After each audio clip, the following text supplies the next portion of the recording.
কোন মাস থেকে বছর শুরু হবে এই ব্যাপারে আল্লাহ তাআলার পক্ষ থেকে কোনো নির্ধারণ করা হয় নাই। আমার ভাইরা, রাসূলুল্লাহ সাল্লাল্লাহু আলাইহি ওয়াসাল্লাম রাষ্ট্রনায়ক ছিলেন।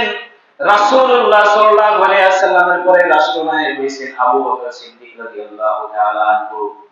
আবু বকর সিদ্দিক রাদিয়াল্লাহু তাআলা আনহুর পরে রাষ্ট্রনায়ক হয়েছেন ওমর ফারুক রাদিয়াল্লাহু তাআলা আনহু। ওমর ফারুক রাদিয়াল্লাহু তাআলা আনহুর জামানায় যখন ওমর ফারুক রাদিয়াল্লাহু তাআলা আনহুর খেলাফতকালে বিভিন্ন এলান দিতেন, বিভিন্ন পরোয়ানা জারি করতেন, তখন সেইখানে লিখিত আকারে সেটা পাবলিশ করতেন, লিখিত আকারে প্রকাশ করতেন।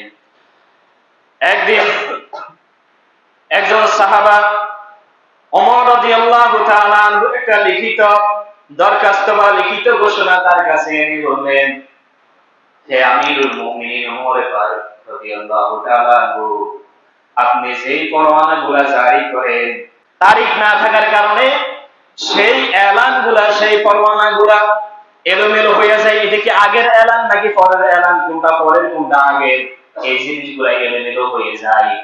এই জন্য ওমর ফারুক রাদিয়াল্লাহু তাআলা আনহু চিন্তা করলেন, তাহলে তো এখন তারিখের, আরবি তারিখের, শরীয়তের তারিখের আল্লাহ তাআলার গণনায় যে মাস শুরু হয়, এই মাসগুলোর নাম আল্লাহ তাআলা যদিও দিয়েছেন, এগুলা শুরু হবে কোথা থেকে সেটা জানা ছিল না।